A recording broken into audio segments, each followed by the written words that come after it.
नमस्कार बच्चों, आप सभी का हमारी आज की इस क्लास में और मैं कक्षा 9th के अपने प्यारे बच्चों का अपने इस प्यारे से बैच के अंदर बहुत बहुत स्वागत करता हूं। हम लोग क्लास 9th के प्यारे बच्चों के साथ बात करते हुए दोस्तों क्या कर रहे हैं, आप सभी के सामने पेश कर रहे हैं ये हमारा प्यारा सा उदय बैच, है ना। और आप सभी को पता है कि इस उदय बैच के अंतर्गत दोस्तों हम लोग आप सभी के साथ जो आपके अलग अलग सब्जेक्ट्स हैं उससे संबंधित आप देखते हैं कि हर एक भाग को, चाहे आप देखते हैं कि साइंस का भाग हो, मैथ का भाग हो, इंग्लिश के आपके पोर्शंस हो, हर एक सब्जेक्ट को बहुत ही गहराई के साथ हम लोग आपके इस पीडब्ल्यू हिंदी मीडियम के चैनल पर कंप्लीट करा रहे हैं।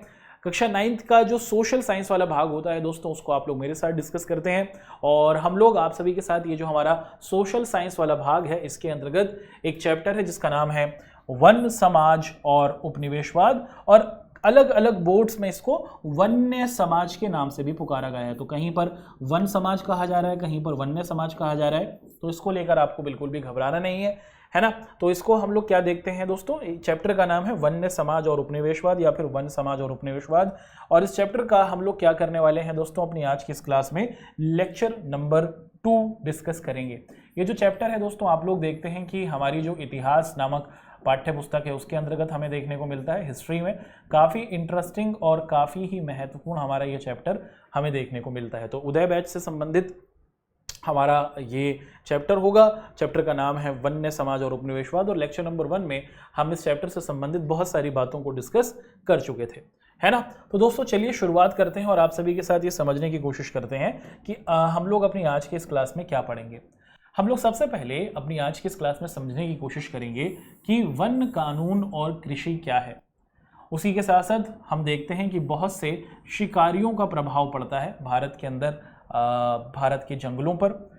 उसी के साथ साथ हम लोग देखते हैं कि यहाँ पर नए नए व्यवसाय खुलने शुरू होते हैं। क्या है ये नए नए व्यवसाय, उनको समझेंगे।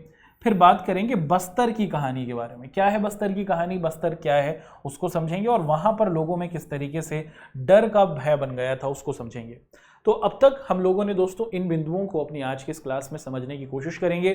काफ़ी सरल तरीके से हर एक चीज़ को हम लोग समझते चलेंगे। हम लोग लेक्चर नंबर 1 को एक बार क्या कर लेते हैं दोस्तों, क्विकली रिपीट कर लेते हैं ताकि कोई कंफ्यूजन हमारे किसी भी बच्चे के समक्ष बिल्कुल भी नहीं रहे। दोस्तों ये जो पूरा का पूरा अध्याय है ये कहीं ना कहीं जुड़ा हुआ है किस चीज़ से, ये कहीं ना कहीं जुड़ा हुआ है वन्य से, या फिर हम लोग कह सकते हैं वन से। और हम देखते हैं कि जब भी हम लोग बात करते हैं वन की या फिर वन्य की तो हमें बहुत सारी चीज़ें देखने को मिलती हैं। और उसमें सबसे पहले हमें क्या दिखता है दोस्तों, जब भी हम लोग बात करते हैं वन की या फिर जंगल की या फिर वन्य की, तो जंगल के अंदर हमें दिखते हैं कौन से दोस्तों, जंगल के अंदर हमें दिखते हैं जानवर, है ना। जंगल में हमें जानवर दिखते हैं, पशु दिखते हैं जो वहाँ पर रहते हैं। और उसी के साथ साथ हमें क्या दिखते हैं दोस्तों, जंगल के आसपास मौजूद बहुत से लोग जिन्हें हम लोग आदिवासी के नाम से पुकारते हैं, है ना, आप सभी को पता है। तो ये जो पूरा का पूरा चैप्टर है दोस्तों, आप सभी को पता है कि इतिहास से संबंधित है। और जब भी हम लोग इतिहास की बात करते हैं तो साधारणतः हम लोग उसमें राजाओं की, अलग अलग लड़ाइयों की, कौन जीता कौन हारा, उन बिंदुओं को डिस्कस करते हैं। लेकिन इतिहास सिर्फ लड़ाइयों, राजाओं की जीतों और किसी और चीज़ से संबंधित नहीं है। ये लोगों की और लोगों का जीवन किस तरीके से परिवर्तित होता आया है पिछले कई सालों में, उससे संबंधित भी है। ये चैप्टर हमें बताता है कि कैसे अंग्रेज़ों ने जब हमारे प्यारे भारत को गुलाम बनाया था, तो गुलाम बनाने के बाद भारत के अंतर्गत मौजूद जो हमारे जंगल थे, भारत के अंतर्गत मौजूद जो हमारे जंगल या फिर वन थे, तो वहाँ पर मौजूद जानवर इससे कैसे प्रभावित हुए और वहाँ पर मौजूद जो आदिवासी लोग थे वो कैसे प्रभावित हुए, उस पर ये हमारा पूरा का पूरा चैप्टर आधारित था। हम देखते हैं कि दोस्तों भारत के अंतर्गत अंग्रेज जब आ जाते हैं तो वो भारत में आने के बाद क्या करते हैं, भारत में बड़े स्तर पर हमारे वन हुआ करते थे। अंग्रेज इन वनों को क्या कर देते हैं दोस्तों, आप देखते हैं कि समाप्त करा देते हैं। सर अंग्रेज जंगलों को या फिर वनों को क्यों समाप्त करा रहे थे, क्योंकि अंग्रेजों के लिए ये जो वन थे ना दोस्तों ज़्यादा फायदेमंद नहीं थे। अंग्रेजों का भारत में आने का उद्देश्य क्या था दोस्तों, अंग्रेजों का भारत में आने का उद्देश्य था लूटना, कि भाई लूटो, जितना लूट सकते हो इस देश को लूटो। और भारत से जंगलों से उनको ज़्यादा फायदा नहीं हो रहा था। तो शुरुआती समय में आप देखते हैं कि अंग्रेजों ने भारत के अंतर्गत जितने भी हमारे वन थे, जंगल थे, उनको कटवा दिया था और उसकी जगह अंग्रेजों ने खेत बनवाने शुरू कर दिए थे और भारत में बड़े स्तर पर खेती या फिर आप देखते हैं कि कृषि करानी शुरू कर दी। क्योंकि खेती के जरिए अंग्रेजों को टैक्स मिलता था, वो अपनी पसंद की जो चीज़ें होती थी, जैसे कपास जिससे कपड़ा बनता था, नील जिससे कपड़े को रंगा जाता था, वो सभी चीज़ें भारत में उगवाने लगे थे। और भारत में बड़े स्तर पर हम देखते हैं कि जो हमारे जंगल थे अंग्रेजों के आ जाने के बाद से वो समाप्त होते हैं और भारत में बड़े लेवल पर जंगलों की जमीन, वनों की जमीन खेतों में और कृषि के क्षेत्रों में परिवर्तित हो जाती है। इसी के साथ साथ आप देखते हैं कि ये कर अंग्रेजों ने हमारे जो जंगल थे और उसी के साथ साथ जंगलों में मौजूद जो हमारे आदिवासी लोग थे उनको प्रभावित किया। एक और दूसरी बड़ी वजह हमें जो देखने को मिलती है दोस्तों वो क्या है? दूसरी बड़ी वजह जो हमें देखने को मिलती है, जो अंग्रेजों के द्वारा हमारे प्यारे भारत में हमें समझने को देखने को मिलती है, वो ये है कि उस कालखंड में आप देखते हैं कि जो लकड़ी थी ना उसकी बहुत ज़्यादा डिमांड शुरू हो गई थी। क्यों लकड़ी की डिमांड शुरू हो गई थी? आप देखते हैं कि उस समय तक बड़े बड़े तौर पर हम देखते हैं कि लकड़ी के जहाज बनाए जाते थे, है ना। जैसे आज के समय में हम देखते हैं कि हमारे एयरप्लेन है या फिर जो बड़े बड़े शिप्स होते हैं वो लोहे के बने होते हैं, लेकिन उस समय तक लकड़ी के ही जहाज़ों को बनाया जाता था और यूरोप में लकड़ियां खत्म हो गई थी। और इसी वजह से जब अंग्रेज भारत में आए, शुरुआत में उन्होंने भारत की ज़मीनों को खेतों में परिवर्तित कर दिया, लेकिन उनको बाद में समझ में आया कि भाई हमने भारत की ज़मीनों को खेतों में परिवर्तित कर दिया है और अब हमें लकड़ी की भी ज़रूरत है। तो अब उन्होंने भारत के जंगलों से फ़ायदा उठाने की कोशिश की और भारत के जंगलों से फ़ायदा उठाने के लिए उन्होंने क्या किया दोस्तों? आप लोग देखते हैं कि उन्होंने भारत से लकड़ियों को काटना शुरू किया। जो हमारे जंगल थे ना उनको काटना शुरू किया, सबसे पहले जहाज़ को बनाने के लिए। और उसी के साथ साथ आप देखते हैं कि उसी समय दुनिया में और भारत के अंतर्गत भी आप लोग देखते हैं कि क्या होने लगा था? रेलवे लाइन बिछाई जाने लगी थी। अब जब रेलवे लाइन बिछा दी जाती है, जैसे मान लीजिए कि ये हमारी रेल की लाइन है, तो इस रेल की लाइन के बीच में आप लोग क्या देखते हैं दोस्तों? इस प्रकार से लकड़ी के फट्टे या फिर लकड़ी के टुकड़े लगाए जाते थे, जिन्हें हम लोग स्लीपर कहते हैं। और इन लकड़ी के टुकड़ों को बनाने के लिए, ये जो आप देखते हैं कि लकड़ी के टुकड़े थे जिन्हें स्लीपर कहा जाता है, इन लकड़ी के टुकड़ों को बनाने के लिए आप देखते हैं कि बड़ी मात्रा में पेड़ों को काटा गया। तो जहाज बनाने के लिए, लकड़ी के स्लीपर बनाने के लिए, जो रेलगाड़ी के स्लीपर थे वो बनाने के लिए लकड़ियों को काटा गया और बड़े स्तर पर इस कालखंड में जो हमारे जंगल थे वो प्रभावित हुए।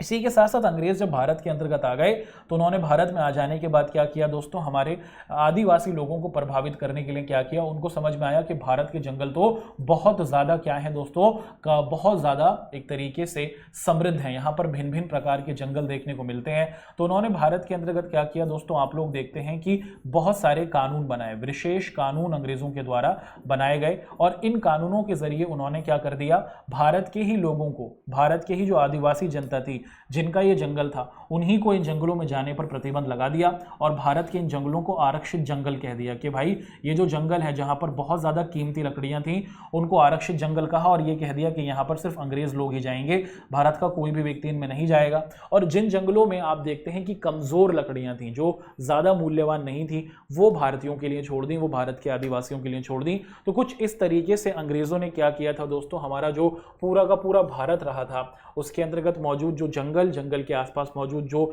जनजातीय लोग थे, जो आदिवासी लोग थे, उनको कुछ इस तरीके से प्रभावित किया था। तो अब आगे की कहानी को बढ़ाएंगे, आगे समझेंगे कि ये जो अंग्रेजों ने जंगल का कानून बनाया था इससे कृषि कैसे प्रभावित हुई, ये कृषि से कैसे संबंधित है। शिकारी लोगों ने कैसे जंगल को प्रभावित किया, आदिवासी लोगों को प्रभावित किया, आदिवासी लोगों ने नए नए काम करने शुरू किए। बस्तर जो हमें छत्तीसगढ़ में दिखता है इसकी क्या कहानी है और वहां के लोगों को क्या डर था, उसे हम लोग समझने की कोशिश करेंगे। शुरुआत करते हैं दोस्तों। सबसे पहले यहां पर आप लोग देख पा रहे हैं लिखा है कि वन कानून और कृषि। हम देखते हैं कि भारत के अंतर्गत जितने भी हमारे आदिवासी लोग थे भाई वो क्या करते थे दोस्तों? आप देखते हैं कि वो घुमंतू खेती करा करते थे। अब घुमंतू खेती का मतलब क्या होता है? घुमंतू खेती का मतलब है कि आदिवासी लोग किसी एक जगह पर निश्चित तौर पर नहीं बसते, हमेशा के लिए वो जंगल के अंदर एक जगह पर नहीं रहते थे। वो कुछ समय जंगल में एक जगह रहते हैं और फिर दूसरी जगह पर अपना घर बसाया करते थे। और जब वो एक जगह से दूसरी जगह क्या करते थे? घूमते रहते थे। तो फिर वो जिस नई जगह पर जाकर बसते थे वहां पर मौजूद जो पेड़ थे उनको काट दिया करते थे और उसमें आग लगाकर क्या करते थे दोस्तों? खेती वगैरह भी किया करते थे। तो इसी को हम लोग घुमंतू खेती के नाम से पुकारते हैं कि जहां नई जगह पर गए वहां पर पेड़ों को काटा, उनमें आग वाग लगा दी, फिर इसके बाद ये जो आग बनी इससे राख बनी, इसी राख को खाद के तौर पर प्रयोग किया करते थे। तो इस प्रकार हम देखते हैं कि भारत के जो आदिवासी लोग थे ये खेती के लिए क्या करते थे? जंगल के एक छोटे से हिस्से को के पेड़ों को काटकर क्या करते थे? उस जमीन को साफ कर दिया करते थे, जैसे आप लोग देख पा रहे हैं। और उसके बाद फिर वहीं पर वो छोटी मोटी खेती कर अपना पालन पोषण करते थे। फिर कुछ समय बाद दोबारा एक नए स्थान की तरफ ये लोग चले जाया करते थे। अब देखते हैं कि मानसून की पहली बारिश के साथ ही राख मिट्टी में बीज दिया करते थे। उसी के साथ ये क्या करते थे दोस्तों कि सबसे पहले इन्होंने पेड़ों को काट दिया। पेड़ों को काटने के बाद इन्होंने यहाँ पर आग लगाई। आग लगाने के बाद जो छोटी मोटी खरपतवार, जो छोटे मोटे पौधे थे वो जल गए। उसके बाद वो पूरी राख हो गई, उसको खाद बनाया। अब उसके बाद ये जब बारिश पड़ती थी तो उस बारिश पड़ते ही ये लोग क्या करते थे, बीज को बो दिया करते थे। तो कुछ इस तरीके से हमारे भारत के जो आदिवासी जनता थी, जो जंगलों में रहा करती थी, वो खेती करा करती थी। अब आप देखते हैं कि 1-2 साल खेती करने के बाद उस जमीन को अगले 10 से 12 सालों के लिए छोड़ दिया जाता था कि अगर किसी जमीन पर ये लोग रुकते थे, जंगल के किसी हिस्से में अगर ये लोग किसी जगह पर रुककर खेती करते थे तो 1-2 साल तक उस जगह पर खेती की जाती थी, फिर लगभग 10 से 12 साल के लिए उस जगह को छोड़ दिया जाता था और 10 से 12 साल बाद वापस उस जगह पर आकर दोबारा से कटाई कर खेती की जाती थी। इसकी करने की वजह यह थी कि जब 2 साल तक खेती की और उसके बाद 10-12 साल के लिए उस जगह को छोड़ दिया तो जमीन की जो शक्ति होती थी फसल को उगाने की, वो वापस आ जाती थी। और कुछ इस तरीके से आप देखते हैं कि उस जगह पर दोबारा से पेड़ उड़ जाया करते थे और उस जमीन की जो थी, जहां पर 10-12 साल के लिए उसको छोड़ा जाता था, तो वो दोबारा से खेती योग्य हो जाया करती थी। और भारत के आदिवासी कुछ इस तरीके से आप देख रहे थे कि दोस्तों क्या अपनी खेती को करा करते थे। अंग्रेजों के आने से पहले उनका जीवन कुछ इस तरीके से चल रहा था। फिर हम देखते हैं कि दोस्तों कहानी के अंतर्गत एंट्री हो जाती है किसकी। आप सभी को पता है कि जो अंग्रेज थे वो क्या करते हैं, भारत के जंगलों को कहते हैं कि भाई ये तुम्हारा नहीं है ये देश तुम्हारा है ना। अंग्रेज कहते हैं कि मुल्क तुम्हारा है, लेकिन इस जगह पर मौजूद हर एक चीज हमारी है। वो भारत की नदियों पर कब्जा करते हैं, वो भारत के जंगलों पर कब्जा करते हैं, वो भारत के शहरों पर, भारत के गांवों पर, हर एक चीज पर कब्जा करते हैं। वो भारत के शहर के लोगों को, भारत के गांव के लोगों को, भारत के आदिवासियों को, भारत की महिलाओं को, भारत के बच्चों को, हर किसी को परेशान करते हैं। और यहां पर हम देख रहे हैं कि अंग्रेजों ने वो जो जंगल का कानून बनाया था, जो वन कानून बनाया था, और उस कानून के तहत कह दिया था कि भारत के लोग, आदिवासी लोग, जिनकी ये जमीन है, जिनका ये देश है, जिनका ये जंगल है, वो अपने ही देश के अंदर नहीं जा सकते थे। और उसी के साथ साथ आप देखते हैं कि अंग्रेजों ने क्या किया था, बहुत से अंग्रेज ऑफिसर्स जो थे, बहुत से जो अंग्रेज ऑफिसर्स थे, आप देखते हैं कि खेती को वनों के लिए नुकसानदेह मानते थे। जो बहुत से अंग्रेज ऑफिसर्स थे, अंग्रेज अधिकारी थे, भाई उनको लगता था कि ये जो आदिवासी लोग जंगलों में घूमते हैं और जंगलों में घूमने के बाद ये आग लगाकर क्या करते हैं, अपनी खेती को करते हैं, ये जंगल के लिए सही नहीं है। ये मानना था अंग्रेजों का। उनको लगता था कि इसकी वजह से जो जंगल के सारे पेड़ है ना, उसमें आग लगने का खतरा बना रहता है। और इसीलिए आप देखते हैं कि अंग्रेजों ने क्या किया, ये जो घुमंतू हमारी खेती करने वाले आदिवासी थे ना, इनसे कह दिया कि तुम अब इस तरीके से खेती नहीं करोगे, तुम्हें क्या किया जाएगा, तुम्हें अब हम लोग क्या करेंगे, तुम्हें हम लोग मालगुजारी कराएंगे। मालगुजारी का मतलब क्या होता है दोस्तों, इनसे ये कहना शुरू कर दिया कि अब इनसे टैक्स लगाना शुरू कर दिया कि इनसे अब क्या कहा जाएगा कि तुमको अब हमको टैक्स देना होगा। पहले से उनसे कहा गया कि तुम्हें, क्योंकि अंग्रेजों को दिखने लगा था कि भारत के जंगल बहुत ज्यादा कीमती हैं और अंग्रेजों को डर था कि अगर ये कीमती जंगल जल जाएंगे तो हमें फायदा नहीं होगा। तो इसीलिए अपने फायदे के लिए वो सोच रहे थे और वो इस घुमंतू खेती करने वाले जो आदिवासी लोग थे, इनसे क्या कहते हैं, इनसे शुरुआत में पैसा लेना, टैक्स लगना शुरू करते हैं। और उसके बाद उनको लगता है कि भैया इसको पूरे तौर पर ही बंद करना होगा और वो क्या करते हैं, इस घुमंतू खेती जो थी उसको पूरे तौर पर बैन लगा देते हैं कि अब कोई भी आदिवासी जो है घूम घूम कर ये जो आग लगाकर खेती करता है इसको बंद कर दिया जाता है। अंग्रेज इसको बंद कराते हैं।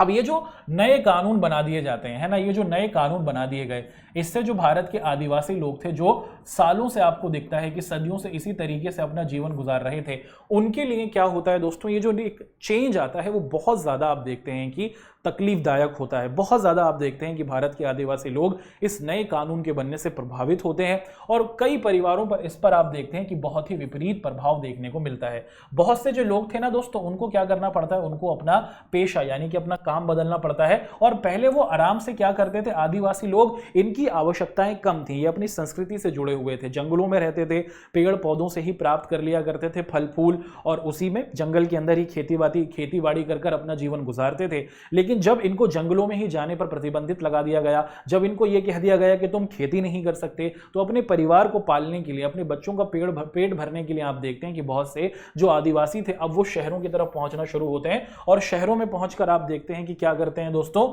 इनको वहां पर क्या करना पड़ता है, छोटी मोटी मजदूर, अब ये मजदूर बनना शुरू हो गए। तो भारत के ये आदिवासी लोग आपको दिखता है कि अंग्रेजों की वजह से शहरों की तरफ पहुंचते हैं और वहां पर इनका क्या होता है दोस्तों, आप देखते हैं कि इनको मजदूरी करनी पड़ती है ना। तो ये कुछ स्थिति आपको देखने को मिलती है ना। उसी के साथ साथ आप देखते हैं कि बहुत से जो हमारे आदिवासी थे वो तो आदिवासी लोग खेतीबाड़ी कर रहे थे या फिर पेड़ थे, है ना, वहां से फल फूल उनको प्राप्त हो जाया करते थे और उन फलों को खाकर वो अपना जीवन गुजारा करते थे। कुछ आदिवासी जो थे दोस्तों वो अपने पेट को भरने के लिए क्या करते थे दोस्तों, छोटे जानवर जो होते हैं जैसे हिरन हुआ, तीतर हुआ, इसका भी शिकार करते थे। और अंग्रेजों ने क्या कर दिया दोस्तों, ये जो नया कानून बनाया था, सबसे पहले जंगल में जाने पर प्रतिबंध लगा दिया, उसके बाद खेती करने पर प्रतिबंध लगा दिया और तीसरी चीज ये कर दी कि भाई तुम शिकार भी नहीं कर सकते। तो जो हमारे आदिवासी लोग थे जो इस जंगल को ही अपना जीवन मानते थे, उनके शिकार करने पर भी प्रतिबंध लगा दिया गया और अगर किसी को शिकार करते हुए पकड़ा जाता था तो उसे बहुत कड़ी सजा अंग्रेजों के द्वारा दी जाती थी। तो कुछ इस तरीके से आप देखते हैं कि अंग्रेजों ने भारत के इन आदिवासियों को बड़े स्तर पर आप देखते हैं कि प्रभावित किया, है ना। अच्छा, क्या अंग्रेज भारत के अंदर जब भारत के आदिवासियों को रोक देते हैं कि तुम्हें शिकार नहीं कर रहा, कि शिकार नहीं करना, तो इससे भारत के अंदर भारत के जानवरों की संख्या बड़ी होगी? ऐसा नहीं था। भारत के अंदर भारत के आदिवासी लोग अपना पेट भरने के लिए शिकार नहीं कर सकते थे, यह अंग्रेजों ने कहा। देखिए, लेकिन आप देखते हैं कि अंग्रेज अपने शौक के लिए जानवरों को मारा करते थे, है ना।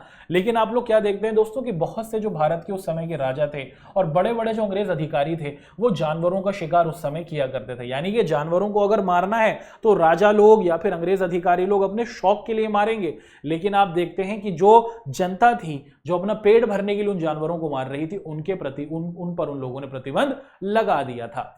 उसी के साथ आपको लगता है कि अंग्रेज जो थे, है ना, अंग्रेज जो थे उनको लगता था कि जितने भी बड़े जानवर हैं, बड़े जानवर का मतलब क्या है कि जितने भी बड़े जानवर हैं, जो बड़े जंगली जानवर होते हैं वो हिंसक होते हैं, है ना, वो अटैक करने वाले होते हैं और उनको लगता था कि इनका रहना सही नहीं है। और इसीलिए अंग्रेजों ने ये कहा था कि अगर भारत के अंदर ये अंग्रेज इस बात का समर्थन करते थे, जो बड़े जानवर है ना, जो हिंसक होते हैं, जो अटैक करते हैं, इनको मारने पर वो बहादुरी मानते थे। आप देखते हैं कि वो इनको मारना बहादुरी मानते थे और इसीलिए आप देखते हैं कि वो अपनी शान दिखाने के लिए कि भाई हम बहुत बहादुर हैं, हम बड़े बड़े जानवरों को मार रहे हैं, अपनी शान दिखाने के लिए अंग्रेजों ने बड़े स्तर पर भारत में क्या किया था, जानवरों को मारा था। ठीक, अब ये पूरी स्थिति हमें होती हुई दिखती है भारत के परिप्रेक्ष्य में। चीज़ों को और गहराई के साथ समझने की कोशिश करते हैं तो हम देखते हैं कि बहुत से जो राजा थे या फिर जो अंग्रेज ऑफिसर थे वो अक्सर अपने बैठक खानों में क्या करते थे, जहां पर वो बैठा करते थे, जहां पर मीटिंग्स वगैरह करते थे ना, तो वो क्या करते थे दोस्तों, सम्मान के तौर पर, है ना, अपनी बड़ाई दिखाने के लिए जानवरों को जो मारा करते थे उनकी खालों को लटकाया करते थे और उनके सिरों को भी लटकाया करते थे। आपने बहुत सी पुरानी मूवीज में देखा होगा, जो विलन वगैरह होते हैं उनके घरों में जानवरों के गर्दनें लगी रहती हैं ना, उनके सिर लगे रहते हैं, तो वो अपनी बहादुरी को दिखाने के लिए कि भाई हमने इस जानवर को मारा है, इस तरीके से चीजें किया करते थे, है ना। तो जो आदिवासी लोग हैं उनको तो पेट भरने के लिए शिकार करने पर प्रतिबंध लगा दिया, लेकिन खुद अपनी बड़ाई, अपनी बहादुरी दिखाने के लिए, झूठी शान दिखाने के लिए ये कुछ इस तरीके के काम किया करते थे। बढ़ेंगे आगे, कहानी को और जटिलता से सरलता की तरफ लेके जाएंगे और यहाँ पर हम लोग देखते हैं दोस्तों क्या कि हम देखते हैं कि नए व्यवसायों पर मुख्य रूप से अंग्रेजों और कुछ भारतीय व्यापारियों का ही नियंत्रण था। अब भारत के अंदर हम देखते हैं कि ये जो आदिवासी लोग थे इनको जंगलों में जाने पर प्रतिबंधित कर दिया गया, इनको जंगलों में खेती करने से रोका गया, इनको जंगलों में शिकार करने से रोक दिया गया। अब ये करें तो क्या करें, परिवार का भी तो पेट पालना है, बच्चों का भी तो आपको दिखता है कि पेट पालना है। तो भारत के ये आदिवासी लोग शहरों की तरफ जाते हैं और शहरों में मजदूरी करना शुरू कर देते हैं। लेकिन शहरों में जब ये पहुंचते हैं तो वहां पर जो हालात थे दोस्तों वो हमें ज्यादा अच्छे नहीं दिखते हैं। आप देखते हैं कि जंगलों में रहने वाले जो अधिकतर लोग नए काम की तलाश में शहरों में जाते हैं। इन शहरों में जो काम इनको देते हैं वो अधिकतर अंग्रेजों या फिर कुछ अंग्रेजों के ही साथी जो भारतीय लोग थे उनका था, उनका पूरा उन पर नियंत्रण होता था। आप देखते हैं कि जंगल में जो रहने वाले लोग थे उनके पास अब कोई रास्ता नहीं दिखता है कि भैया क्या करो, अब अपने जीवन को बचाना है तो जंगल को छोड़कर शहर चलो और वहां पर जाकर छोटी मोटी मजदूरी करो।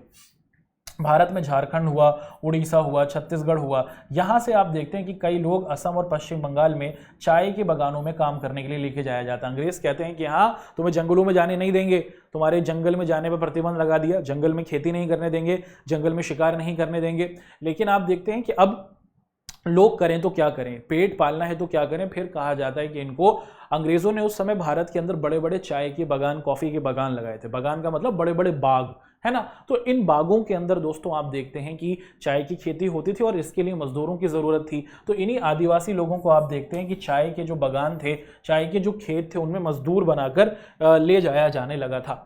अब देखते हैं कि जब ये मजदूर लोग वहां पर चाय के बागानों में पहुंचे तो क्या इनका जीवन अच्छा हो गया, क्या अब इनको अब आसानी से अपना जीवन गुजारने का मौका मिला? ऐसा नहीं होता। हम देखते हैं कि ये जो चाय के बागान थे ना, यहाँ से इनसे बहुत ज़्यादा काम कराया जाता था। आप देखते हैं कि 16-16, 18-18 घंटे इनसे काम करवाया जाता था और बहुत कम पैसा दिया जाता था, या फिर पैसे के बदले बस इतना अनाज दे दिया जाता था कि जिससे ये जीवित रह सकें। काम बहुत ज़्यादा और पगार और सैलरी बहुत कम होती थी, और आप देखते थे कि उन्हें अपने घर वापस जाने की भी छुट्टी नहीं होती थी। तो जितने भी आदिवासी लोगों को आप देखते हैं कि ये झारखंड हुआ है ना, उड़ीसा हुआ, और हम देखते हैं कि बिहार के जितने भी हमारे ये आदिवासी लोग थे, छत्तीसगढ़ के, इनको जब असम ले जाया गया, वहाँ जाकर पश्चिम बंगाल में ले जाकर खेती कराई गई जो चाय के बागानों में।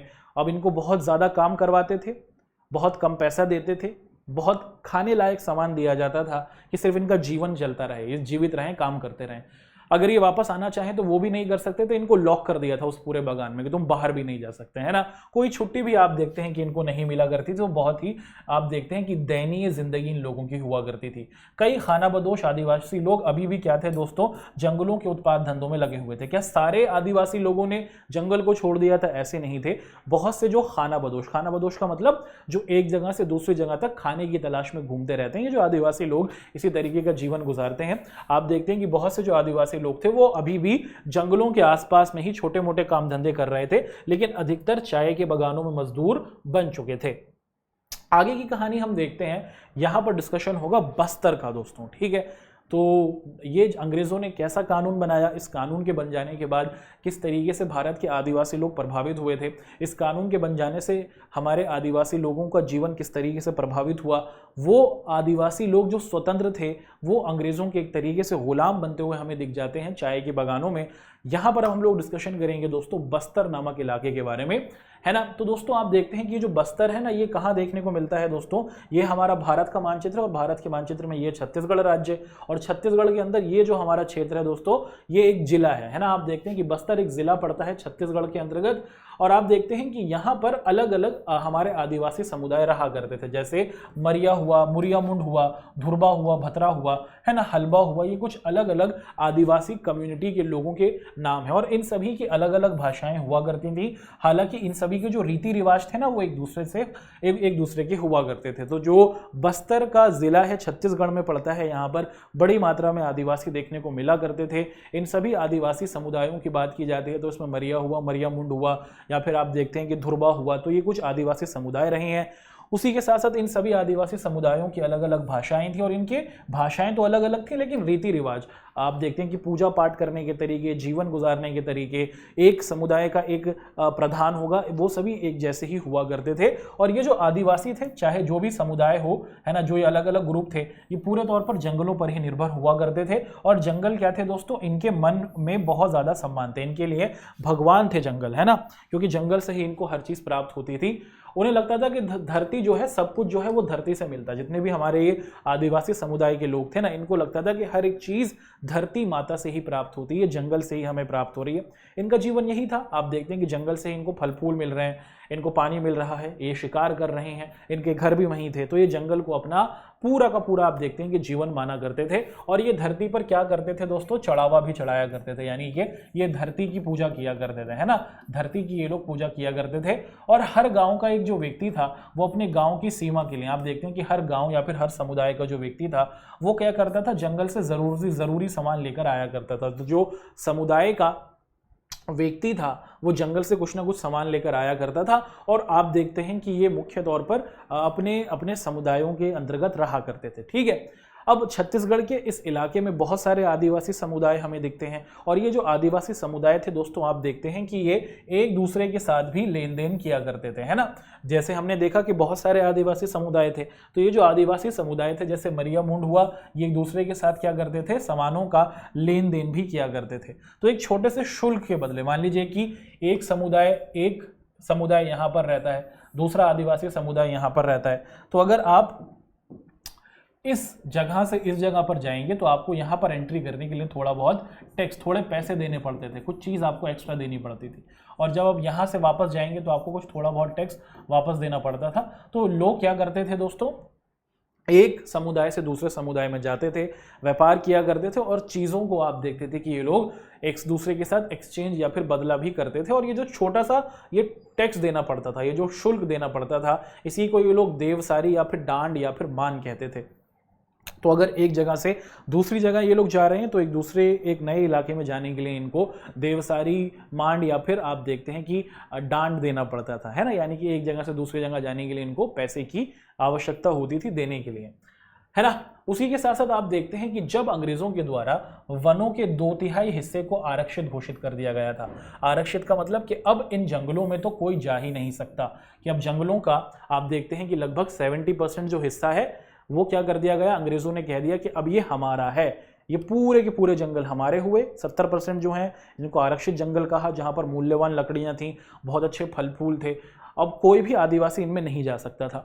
और वहां पर खेती करने पर रोक दिया, वहां पर शिकार करने पर रोक दिया, वहां से किसी और प्रकार की चीज को जमा करने पर अंग्रेजों ने प्रतिबंध लगा दिया। तो इससे जो बस्तर के लोग थे, जिनका पूरा का पूरा जीवन, जिनकी पूरी की पूरी जिंदगी, जिनका घर, जिनका आप देखते हैं कि जिनका भगवान आप देखते हैं कि जो जंगल था, वो उनके लिए जीवन गुजारना बहुत मुश्किल होता चला गया।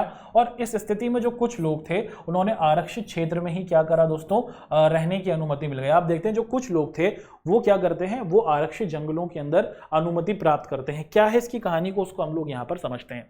अंग्रेज क्या करते हैं, अंग्रेज ये देख लेते हैं कि भाई ये जो आदिवासी लोग हैं ना बस्तर के, ये बहुत ज्यादा जंगल का सम्मान करते हैं, जंगल ही इनकी जिंदगी है। तो अंग्रेज लोग क्या कहते हैं कि हाँ, अगर तुम चाहते हो कि तुम्हें हम आरक्षित जंगल में रहने दें तो तुम्हें रहने देंगे, लेकिन तुम्हें हमारे लिए कुछ करना होगा। क्या करना होगा दोस्तों, अंग्रेज जो थे वो क्या करते हैं, उनसे बदले में क्या कराते हैं, बेगार बना लेते हैं। बेगार का मतलब अपना मजदूर बना लेते हैं। अंग्रेज बस्तर के अंदर एक अलग तरकीब को चुनते हैं। वो क्या करते हैं दोस्तों, बस्तर के अंदर जो आदिवासी समुदाय के लोग थे, जो जंगलों से जुड़े हुए थे, जो जंगल को ही अपना जीवन मानते थे, उनसे कह दिया कि तुम्हें अगर आरक्षित जंगल में रहना है रहो, लेकिन अब तुम हमारे लिए काम करोगे। तो उनको अपना मजदूर बना लिया। बेगार का मतलब होता है कि आप किसी से काम तो कराएं मगर उसको पैसा नहीं दें, बस काम कराए जा रहे हैं, उनको पैसा नहीं देते। और इन लोगों से अंग्रेज क्या करते थे दोस्तों, लकड़ी की कटाई करवाया करते थे, लकड़ियां कटवाया करते थे और लकड़ी की फिर ढुलाई, कि पहले लकड़ियां कटवाई और कटवाने के बाद आप देखते हैं कि फिर उसको एक जगह से दूसरी जगह पर ये लोग चढ़वाया भी करते थे। तो इनको इन्हीं के जंगल में आप देखते हैं कि एक प्रकार से गुलाम अंग्रेजों ने बना लिया था। और जंगल को आग लगाने से बचाना होता था। आप देखते हैं कि इनका ये भी काम था कि जंगल के अंतर्गत आग ना लगे, है ना। अब ये भी कह दिया कि आपको जंगल के अंदर एक तो लकड़ियां काटनी है और लकड़ियां काटने के बाद लकड़ियों की ढुलाई करनी है, उनको एक जगह से दूसरी जगह पर पहुंचाना है, और उसके बाद जंगल में आग न लगे ये भी जिम्मेदारी आदिवासियों की दे दी जाती है। और इस तरह अंग्रेजों ने क्या किया दोस्तों, इस तरह अंग्रेजों ने वन ग्राम, है ना, जंगल को ही क्या बना दिया, आप देखते हैं कि गांव बनाने की कोशिश करनी शुरू कर दी थी। तो कुछ इस तरीके से आप देखते हैं कि अंग्रेजों ने जो बस्तर के लोग थे उनके साथ कुछ ये पूरी की पूरी कृत्यों को किया था। तो यहां तक दोस्तों हमने इस चीज को देखा। और जो लोग थे ना वो इस स्थिति से क्या हो गए थे, बहुत ज्यादा भयमुक्त हो गए थे, क्योंकि उनके लिए ये जो जंगल थे ना वही हर चीज हुआ करती थी। अब दोस्तों यहां तक तो हमने आप सभी के साथ अपने इन चैप्टर से संबंधित जो महत्वपूर्ण बिंदु रहे उनको देखा। अब एक एक कर तैयार हो जाइए, हम लोग आपके साथ अपनी आज की क्लास से संबंधित जो हमारे क्विज के क्वेश्चंस हैं उसको रखने वाले हैं, ठीक है। तो शुरुआत करते हैं। सबसे पहला सवाल है कि किस प्रकार की खेती में जंगल के एक छोटे से हिस्से को काटकर हम क्या करते हैं, पेड़ों को काटते हैं, फिर उसमें आग लगाकर जमीन की सफाई कर उस पर खेती करते हैं। गहन खेती, घुमंतू खेती, दोनों या फिर इनमें से कोई नहीं। तो ऐसी खेती जिसमें आप किसी जगह पर जाते हैं, वहां पर मौजूद जो छोटे छोटे पेड़ होते हैं उन पेड़ों में आप देखते हैं कि आग लगा दी जाती है। उसके बाद आप देखते हैं कि वहां पर जो राख बनती है उसको खाद के तौर पर प्रयोग कर आप खेती करते हैं। तो उसको किस प्रकार की खेती कहते हैं, उसको हम लोग दोस्तों गहन खेती के नाम से भी पुकारते हैं, उसको घुमंतू खेती भी कहते हैं, और उसको एक और नाम से भी पुकारा जाता है, इसको झूम खेती भी कहते हैं, ठीक है। और ये भारत के आदिवासी लोगों के द्वारा की जा रही थी। ऑप्शन सी जो है दोनों ये बिल्कुल सही बनता है। अगला सवाल है कि झूम खेती या फिर घुमंतू खेती एक स्थान पर लगातार कितने सालों के लिए की जाती थी। आप देखते हैं कि अगर किसी जगह पर आग लगाकर खेती की, वहां पर उस जगह पर पेड़ों को हटाकर खेती की जाती थी, तो लगभग 2 सालों तक हम देखते हैं कि उस जगह पर खेती की जाती, फिर 2 सालों के बाद उस जगह को छोड़कर नए स्थान पर जाया जाता था। तीसरा सवाल है कि उस समय जानवरों को मारना बहादुरी और शान की निशानी थी। उस समय कौन से जानवर हुआ करते थे जिनको अंग्रेजों के द्वारा या फिर राजाओं के द्वारा ये माना जाता था कि ये बहादुरी है, ये हमारी शान है कि हम इन जानवरों को मार रहे हैं। तो जो आप देखते हैं कि बाघ थे, जो बड़े जानवर थे, जो खूंखार जानवर थे, हिंसक जानवर थे, उनको मारना जो था आप देखते हैं कि अंग्रेजों के द्वारा शान मानी जाती थी। अगला सवाल है कि झूम खेती को अन्य नाम से भी पुकारा जाता है। ये जो हमारी झूम खेती है इसको हम लोग घुमंतू खेती भी कहते हैं और गहन खेती के नाम से भी पुकारते हैं। ऑप्शन ए जो है दोस्तों वो हमारा बिल्कुल सही बन रहा है। अगला सवाल है कि जंगल में स्थित गांव के संदर्भ में निम्नलिखित में से कौन सा कथन सत्य है ना, कि ये आरक्षित जंगल में स्थित थे, इन गांव के लोगों को निश्चित शर्तों का पालन करना पड़ता था, लोगों को वन विभाग के लिए मुफ्त में काम करना पड़ता था। उपरोक्त सभी आप देखते हैं कि जंगल के बारे में आप देखते हैं कि जंगल को अंग्रेजों ने आरक्षित जंगल बना दिया कि कोई भी इनमें नहीं जाएगा, लेकिन कुछ लोगों को जंगलों में रहने की इजाजत दी कुछ शर्तों पर। शर्त क्या थी कि अब वो अंग्रेजों के लिए काम करेंगे और उनको मुफ्त में बेगार बना दिया। बेगार का मतलब कि बिना पैसे के काम कराना शुरू कर दिया कि तुम सिर्फ जंगल में रहो और हमारे लिए काम करो, ऐसा अंग्रेजों ने किया था। तो उपरोक्त सभी जो है आप देखते हैं कि बिल्कुल सही आंसर हमें देखने को मिलता है। अगला सवाल है कि घर बनाने या ईंधन के लिए लोग लकड़ियां कहां से लाते थे। घर बनाने के लिए आप देखते हैं कि दोस्तों जो लकड़ियां थी वो सुरक्षित जंगल से, है ना, और ग्रामीण जंगलों से भारत के आदिवासियों के द्वारा प्राप्त की जा रही थी। बी और सी हमारा बिल्कुल सही आंसर बनता है। तो दोस्तों यहाँ तक तो हमने ये जो हमारा वन्य और वन्य जीव संसाधन वाला ये जो हमारा चैप्टर है ना, वन्य समाज और उपनिवेश वाला ये जो हमारा चैप्टर है उसको हमने डिस्कस किया। आशा करते हैं कि ये जो हमारा लेक्चर नंबर 2 होगा ये आप सभी को बहुत अच्छे तरीके से समझ में आया होगा। अब हम लोग क्या करते हैं दोस्तों, अपनी क्लास को समापन की ओर लेकर जाते हैं। आप लोगों से करेंगे मुलाकात इसके लेक्चर नंबर 3 में, और अब हम लोग और गहराई के साथ समझने की कोशिश करेंगे कि अब आगे क्या होगा। क्या भारत के ये आदिवासी लोग दबे कुचले ही रहेंगे? क्या ये अंग्रेजों की बातों को मानते रहेंगे? क्या विरोध नहीं होगा? क्या भारत के आदिवासी लोग चुपचाप अंग्रेजों की बातों को मानते रहेंगे? क्या विरोध होगा? अगर विरोध होगा तो कौन जीतेगा, अंग्रेज या फिर भारत के आदिवासी? इसको हम लोग अपने नए लेक्चर में लेक्चर नंबर 3 में करेंगे डिस्कस। तब तक आप लोग हमारे साथ जुड़े रहें, जरूर कमेंट करके बताएं कि आपको हमारी क्लास कैसे लगी। मुलाकात करेंगे आपकी इसी चैप्टर के लेक्चर नंबर 3 में। आपका हमारे साथ जुड़ने के लिए बहुत बहुत शुक्रिया।